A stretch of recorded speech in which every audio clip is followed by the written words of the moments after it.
He was huge. Barbra Streisand's everything in her book. Barbra Streisand was born Barbara Joan Streisand on April 24, 1942 in Brooklyn, New York. From poor beginnings in a working-class neighborhood, Streisand became famous around the world. Through her amazing singing voice, acting skills, and never giving up, growing up without her father, Wodied when she was just 15 months old, she learned to take care of herself and dream big very early in life. Her mother, Diana, knew her daughter Coldzing really well, but often told her to get a safer job. Streisand, however, was determined to follow her love for music and acting and started performing in local talent shows and small clubs during her teenage years. Streisand's career really started in the early 1960s when she began appearing in New York City's Greenwich Village nightclubs, amazing audience with her special voice and emotional sing. Her big break came in 1962 when she appeared on The Tonight Show and The Ed Sullivan Show, captivating viewers with her unique mix of vocal power and deep feelings. This TV time led to her Broadway debut in I Can Get It For You Wholesale in 1962, where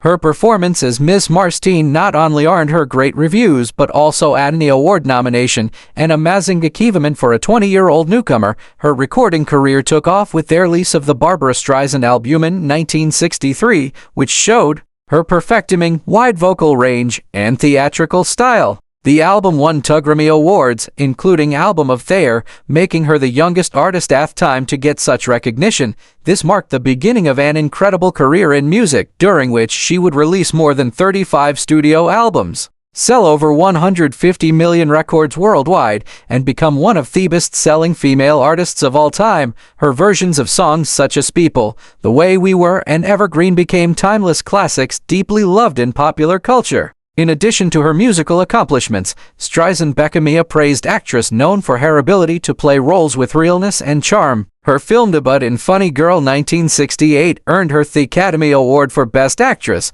making her one of the few performers to win an Oscar for a first role. She continued to tour the screen with memorable performances in films such as Hello Dolly 1969, What's Up Doc?, The Way We Were 1973, and A Star Is Born 1976. Streisand also made history as the first woman to write, produce, direct, and star in a major studio film with Yentl 1983, a groundbreaking achievement that inspired many women in the entertainment business. Her achievements have not been limited to music and film alone. Streisand has been a passionate figure for social justice, women's rights, protecting the environment, and keeping democracy strong. She has used her fame and money to support many charitable causes, starting the Streisand Foundation in 1986 to fund nonprofit organizations working on issues such as voter education, civil liberties, and climate change awareness. Her willingness to speak openly about political and social matters has made her reputation as not only a legendary entertainer,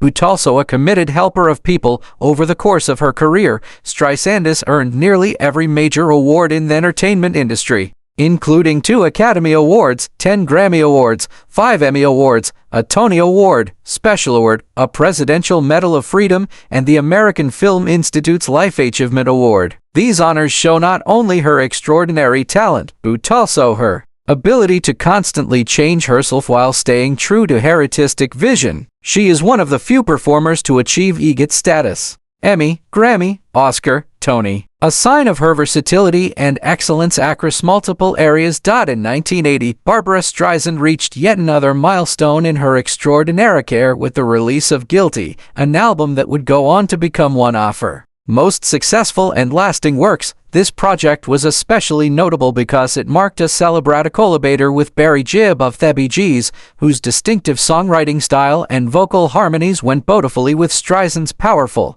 and emotional voice. The album featured a mix of lush ballads and upbeat pop tracks, all filled with the polished production and signature disco-era style that Gibb was known for. It was warmly welcomed by both critics and the public, ultimately earning Streisand a Grammy Award and making her place as a pop music icon in the 1980s solid. The title track Guilty, adwit with Barry Gibb, became a standout hit, reaching the number 3 position on the Billboard Hot 100 in the same year. Its sultry tone, unforgettable ushers, and the vocal chemistry between Streisand and Gibb made it a radio favorite and a song that remains beloved by fans to this day. In 1991, Streisand took a deeply thoughtful look back at their own artistic journey by releasing Just for the Record, a huge 4-disc compilation that served as both a look back and a treasure chest for her most devoted fans. Far from being a simple greatest hits collection, the set included live performances, rare studio recordings, and a bunch of previously unreleased material that covered decades of her career. The compilation was carefully put together, almost like an audio autobiography, giving listeners a complete and intimate picture of her growth as an artist. It included moments from her earliest days, powerful versions from her legendary concerts, and alternate takes that showed her perfectionist approach to music making. For many fans, Just for the Record was more than just an album. It was a special masterpiece that saved the depth, range, and emotional honesty of Streisand's work for future generations. After taking an 8-year break from acting, during which focused mainly on her music, charity work, and directing, Streisand returned to the big screen in 2004 with the comedy Meet the Fockers. In the film, she played Rosficker, a free-spirited, very open-minded sex therapist, and therapist Dustin Hoffman as her equally wild husband. Her performance was widely praised for its warmth, humor, and perfect comedic timing, and the film's huge box office success introduced her to a new generation of moviegoers. Streisand's portrayal of Roz was so well received that she played the role in the film's sequels, Meet the Prince and Little Fockers, bringing unique charm and wit to each movie. These roles showed a lighter, more playful side of her acting range, proving that even after decades in the entertainment industry, she could still surprise audiences. In 2012, Streisand once again showed her extraordinary stamina and star power when she started the Barbra Live Tour, a series of high-profile concerts that proved again her status as one of the greatest live performers in history. One of the most talked about performances off tour took place at the Barclays Center in Brooklyn, New York, her homeborough. The event was a triumphant theme, and Streisand delivered an unforgettable 3-hour set filled with her greatest hits, personal stories, and emotional tributes. The concert attracted a glittering group of important guests, including legendary filmmaker Woody Allen, acclaimed actor McKeel Douglas, fashion icon Donna Karan, and celebrated designer Ralph Lauren, all of whom came to witness the magic of her live performance. For audience, it was more than just a concert. It was a cultural event, a rare opportunity to experience the artistry, elegance, and pure vocal brilliance of a woman who had been captivating audiences for over half a century. Barbra Streisand's personal life has been as interesting and many-sided as her famous career, marked by 2 important marriages that happened during very different times of her life. Her first marriage was to actor Elliot Gould, a rising Hollywood star known for his unusual charm and quirky screen presence. The couple wed on September 13, 1963, at a time when Streisand's career was just beginning to get popular, and Gould was also making a name for himself on stage and screen.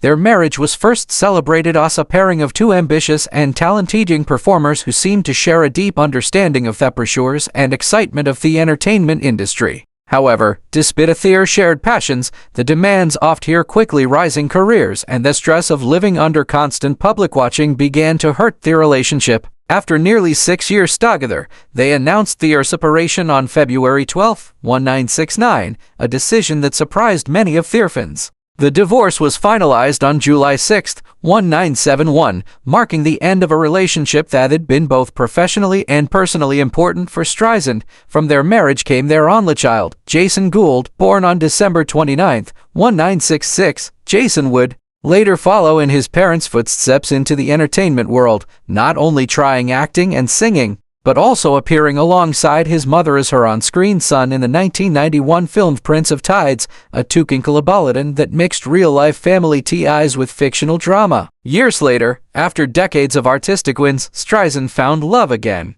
This time with actor James Brolin, a man celebrated for his rugged good looks, commanding presence, and steady career in film and television. They married on July 1, 1998 in a private yet highly publicized ceremony that attracted media attention worldwide. Not only because of Streisand's lasting celebrity, but also because the couple seemed to show a mature and grounded form of romance. Unlike her first marriage, this union took place during a period when Streisand was already a firmly established legend, giving her a different view on partnership and the balance between personal and professional life. The two have no biological children together, but their blended family is big and close-knit. Brolin brought three children from his previous marriages into the relationship.